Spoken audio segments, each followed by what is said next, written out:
Hey guys, Jay McNeil here on Friday night. Sorry I'm late getting this done this week, but I wanted to hold off until I got today out of the way, and that's because I went to Halifax to Dr. Stalker's office and had my first fill, my first adjustment on the Lapband. So I wanted to use this blog as a way of explaining kind of why that happened now and what that process is like for someone who lives with a Lapband. So as you've heard me talk about, the band itself is a ring, right? Like a plastic ring, silicone actually, that goes around the top of the stomach. The outer part is hard, and the inner part is actually a tube. And that tube can be filled up with varying amounts of saline solution. And to get the saline in and out, and obviously the more you put in, the narrower the stoma gets, the passage into my stomach. So the slower food will go through, and the better chewed it has to be in order to go through. But the second part of that is that from that band, there's basically a tube, and that tube connects to a port. That port is stitched to my ab muscle. And that port has a silicone top on it that you can stick a needle in and inject. So today when I went to Halifax, Dr. Stalker, I laid on his table. He found the port with his fingers, which takes a little bit a while because it's under all the layers of fat stitched to the muscle. And even though I've lost almost 100 pounds, I still don't believe very much of it has been from my stomach. I had a lot of fat on my back. It's helped a lot with my posture. I can see it in my legs. I can definitely see it in my face. But I don't feel that this area, which is where the port is actually any thinner yet. So anyway, once he located it, he was able to inject into it with a needle, and in that needle was 0.5 cc's of saline. So that got added into the inner tube of my band, tightening it a little bit. So the reason that happened now is that for the last 7 to 10 days or so, I've started to feel hunger for the first time since this whole process began. I really hadn't felt hunger since I was adjusting to the liquid diet back the first week of March. I started the liquid diet March 7th, weighing 460 pounds. I did that over 30 days, and in those 30 days I lost 50 pounds. But getting through those first 3 days was difficult because your body was basically detoxing, right? It was craving fat, it was craving carbs, it was craving sugar, it was craving all of the things that I had been feeding it for so long, as it adjusted then to me drinking the Slim Time, which was the meal replacement that I was on. So I really haven't felt hunger since then. And it's not really, you know, the hunger that you would get when you just didn't eat all day? It's not that hunger. It wasn't like the feed me now hunger. But it was, I think what it was the first time that I was thinking about food from outside of the meal plan. So I was getting about 3 hours after eating a meal, and I started, little things would creep up. I would check my watch, or I would consult with the meal plan to see what was coming up, what was the next meal. And I have done a lot to detach myself and remove any emotion at all from the selections of the food. One of the reasons that I plan my meals out a week in advance is so that I'm sure that the choices I'm making for each meal aren't in any way connected to any motivation other than me trying to meet the requirements of the program that I'm on. So, if I had a bad day at work and came home and had to grab something for lunch, am I going to grab, lean turkey wrapped in a piece of lettuce, or am I going to grab one of the other things I make that on the surface are okay, you just really shouldn't be eating all the time, like the pizza pops that I make. Some of you saw the recipe on the Facebook page. They're not bad, they fit the diet, but it still has more carbs in it than anything else that I eat. So that's not the sort of thing I want to be having for lunch every day. And if I don't have a meal plan in place, and I'm just relying on myself to grab something out of the fridge, there's a good chance I'm going to gravitate toward the things that I kind of give priority to, that I like the most, and that's not healthy, right? That's just a different version of the problem I had before. Now, one of the things I've done, because I got a lot of joy from food before, not just from eating it, but from preparing it. So I put a lot of emphasis on that. And there are some people out there with the Lapband who say that's one of the worst things you can do, and there are other people who that's what got them through it. I'm counting on me being the latter of those two.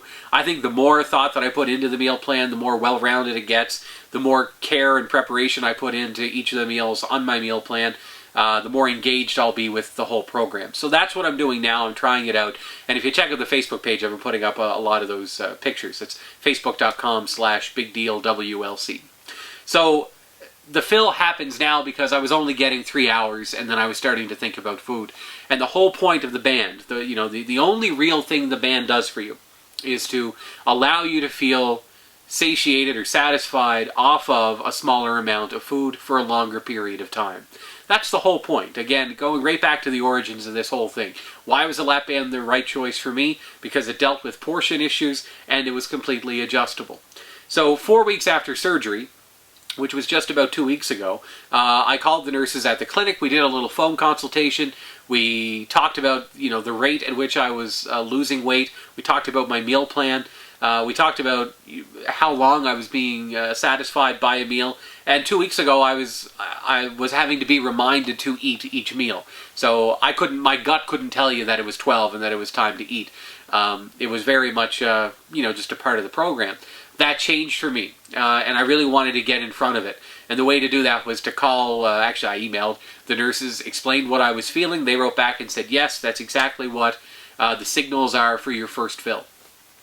So I'm getting my fill now, even though it's about 2 weeks later than most people who have the Lapband put in.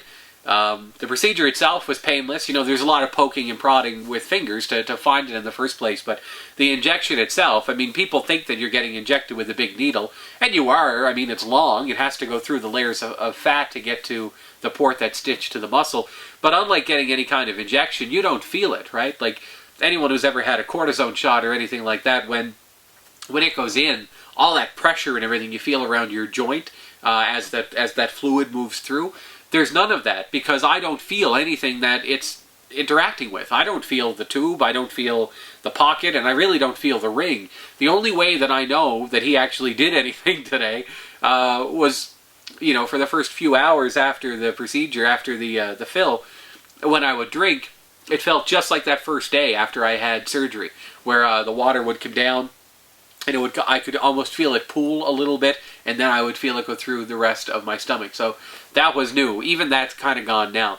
That's not so much caused by the restriction, but caused by some temporary swelling in the lining of your stomach from being, tightened just a little bit. So in about a month, we'll review this again, and we'll probably end up adding some more fill, and that'll be the go. The band itself holds 11 cc, so I have lots of room to grow and flex with this. So that's it for me this week. I really don't have anything too exciting, but I do have two things that I want to share with you. First of all, this week I'm at 98 pounds. So I'm 2 pounds away now from 100. So pretty confident that next week we'll be able to say I reached the 100 mark, and that feels incredible. That feels really cool. And I said I didn't want to do any side-by-sides or comparisons or anything like that until I hit 100 pounds. So we'll have something like that for you for next week, and we'll see what the differences actually have been since all of this started back in the first week of March.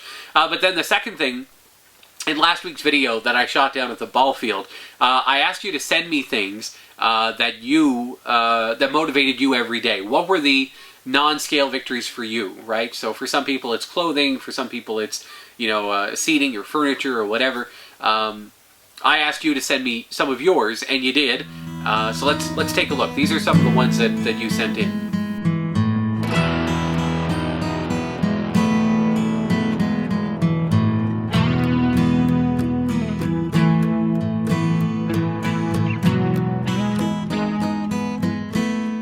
I hope in some way I'm encouraging you by sharing my story.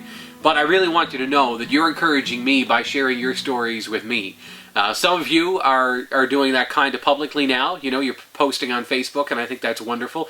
A lot of you are still sending me private messages or commenting on the blog over at eagle1035.com, and that's great as well. You're telling me about the weight you've lost, the inches you've lost, the strength you've gained, the activities that you're able to take on now. And some of you have started to tell me about changes you're making, not just for you, but for your family, and especially your kids. And I can tell you, this is something really, I said it in the CBC interview, once I get my feet under me with this thing, once I get, a lot closer to my own goals, one of the things I want to do is really raise awareness in the community about childhood obesity and the very special way that it needs to be handled, because you know, when I was in school, they would usually bring somebody in, like a public health nurse or something, and they would stand in front of the class and they would talk about how unhealthy it was to be an obese child.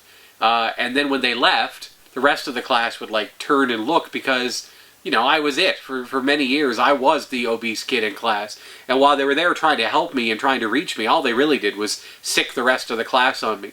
So there are ways, and some jurisdictions have found them, and Cape Breton has a long way to go. The District Health Authority has recognized this. Lots of health organizations are starting to take small steps. Schools are starting to take small steps, but it's awesome to hear that there are some parents out there who are starting to make some big steps. Because if you can get your child off that path at an early age, or more importantly, just avoid it for them completely, you will do so much, not just for their health, but for their confidence and for their self-esteem. There's just a whole lot of stuff that they'll be spared if you can do what you can to keep your family healthy now.